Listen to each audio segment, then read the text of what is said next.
My mother literally sold me to the highest bidder when I was 16. Now that I'm worth millions, she's back with fake tears and a sob story about how she never wanted to give up her precious daughter. Growing up, I should have seen the signs that my mom saw me as nothing more than a burden she couldn't wait to get rid of. While other mothers packed school lunches with little notes saying, "I love you," mine forget to buy groceries for weeks at a time. When I was 8, she missed my school play because she was at the casino. When I turned 12, she told me I was old enough to take care of myself and started disappearing for days without explanation. But I always made excuses for her behavior. I told myself she was stressed, that she was doing her best as a single mom, that deep down she really loved. I was so desperate for her approval that I became the perfect daughter. I cooked, I cleaned. I never complained when she brought strange men home who would stare at me in ways that made my skin crawl. I got straight A's thinking maybe academic success would make her proud of me. The wake-up call came when I was 15 and overheard a phone conversation that changed everything. She was talking to someone about money troubles, about how she couldn't afford to keep taking care of me anymore. Then she said something that still haunts me to this day. "She's pretty enough. Someone would pay good money for a girl like her." I convinced myself I must have misunderstood. My mother wouldn't actually be talking about selling her own daughter, right? That's something that happens in movies,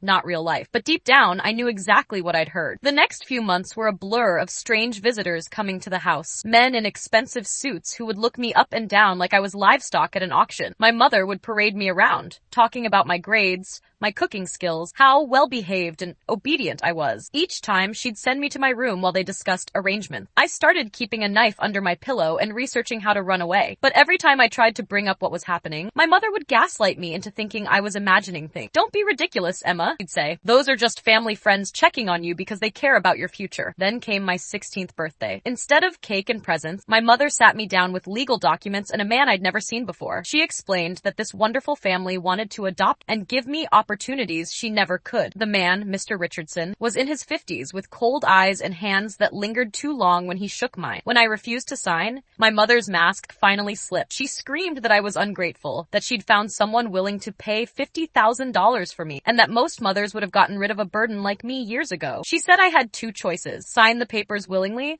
or she'd have me declared a troubled teen, and the state would place me anyway. That night, I tried calling child services from a payphone, but when the social worker came to investigate, my mother had coached Mr. Richardson to pose as a distant uncle offering family support. The system failed me completely. The worst part wasn't even being sold. It was watching my mother count the money in front of me, telling me this was what I was worth, and that I should be grateful someone was willing to pay anything for such a difficult child. Life with the Richardsons was exactly as horrifying as I'd feared. I was treated like unpaid help during the day, and something much worse at night. They kept me isolated, homeschooled, and constantly reminded me that nobody would believe me if I tried to tell anyone what was happening, because I was just a troubled kid whose own mother didn't want her. But I refused to give up. I studied secretly using library books, saved every penny I could steal or earn, and planned my escape for 2 years. On my 18th birthday, I walked out of that house with nothing but a backpack and $200 I'd hidden in my mattress. The next few years were brutal. I slept in my car, worked 3 jobs while taking community college classes, and survived on ramen noodles and determination. I had no family support, no safety net, no one to fall back on when things got tough. Most nights I cried myself to sleep, wondering why my own mother could have cared so little about what happened to me. But something inside me refused to let her win. Every time I wanted to give up, I thought about proving her wrong about what I was worth. I got my bachelor's degree with a 4.0 GPA while working full-time. Then my master's in business. Then I started my own tech company from my studio apartment with $500 in savings. The first few years of building my business were impossible. I worked 18-hour days, lived on coffee and determination,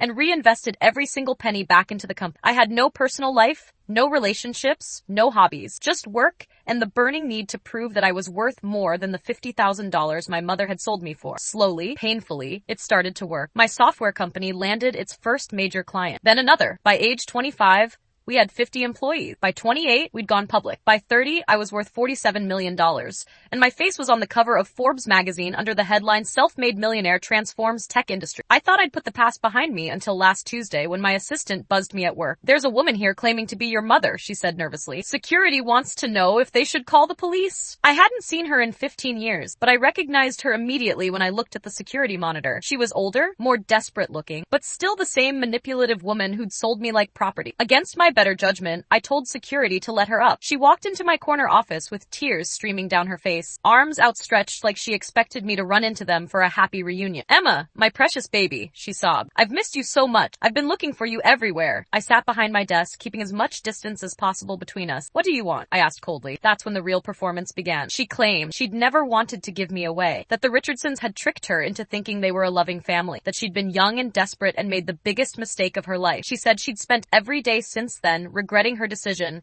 and dreaming of the moment we'd be reunited. Every word was a lie, and we both knew it. But then came the part that really showed who she was. Through her crocodile tears, she started talking about how proud she was of my success, how she'd always known I was special, how she'd contributed to making me the strong woman I'd become. And then she asked if I might be willing to help her out financially, since times were tough and I clearly had more money than I knew what to do with. I just stared at her for a long moment. This woman who destroyed my childhood and abandoned me to predators, now sitting in my office asking for money with the audacity to claim she deserved credit for my success. "You want to know what I'm worth now?" I asked her quietly. "More than you could have ever imagined when you sold me for $50,000. Her fake tears stopped immediately. "Emma, that's not how it happened." I held up my hand to cut her off. "I know exactly how it happened because I lived it. You sold me to a man who hurt me in ways I'm still recovering from 15 years later. You didn't care what happened to me as long as you got paid." She tried to protest, to spin more lies about how she was protecting me, but I wasn't that scared 16-year-old anymore. "Here's what's going to happen," I told her, standing up and walking to my office door. "You're going to leave my building, and you're never going to contact me again. If you try to claim any relationship to me publicly, if you try to profit off my story, if you come near me or anyone in my life, I will destroy you legally and financially." She must have heard something in my voice that convinced her I meant business, because the fake tears stopped entirely. The mask slipped, and I saw the real her again. Cold, calculating, selfish. "You owe me," she hissed. "I'm your mother. Without me, you wouldn't exist." "You're right," I said, opening the door. "Without you selling me, I never would have learned that the only person I can depend on is myself. Thanks for the life lesson." Security escorted her out while she screamed about ungrateful children and threatened to go to the media with her side of the story. I watched from my window as she got into a beat-up car in the parking lot, probably the same car she'd used to drive me to meet the Richardsons all those years ago. That night, I called my therapist and told her about the visit. We talked about how some people never change, how they only show up when they want something, how success sometimes brings toxic people out of the woodwork who want to claim credit or demand payment for damage they caused. But you know what? I realized sitting in my penthouse apartment that night that she'd actually done me a favor by showing up, because seeing her again reminded me of how far I've come, how much I've overcome, and how little her opinion of my worth actually matters. I'm not the scared teenager she sold anymore. I'm not the victim who needed her approval or love. I'm a self-made millionaire who built an empire from nothing, who employs hundreds of people, who donated $2 million to organizations that help traffic children last year. She wanted to know what I was worth. I'm worth exactly what I've made myself worth through my own hard work, determination, and refusal to let her destroy me. The $50,000 she sold me for was never about my value. It was about hers. And that's a debt that can never be repaid. Not with money, not with fake apologies, not with any. Some bridges are meant to stay burned. Some people don't deserve forgiveness. And some wounds turn into the exact strength you need to build the life they said you'd never have. My mother may have set the price on what she thought I was worth, but I'm the one who decided what I'm actually worth. And that nobody can ever take away.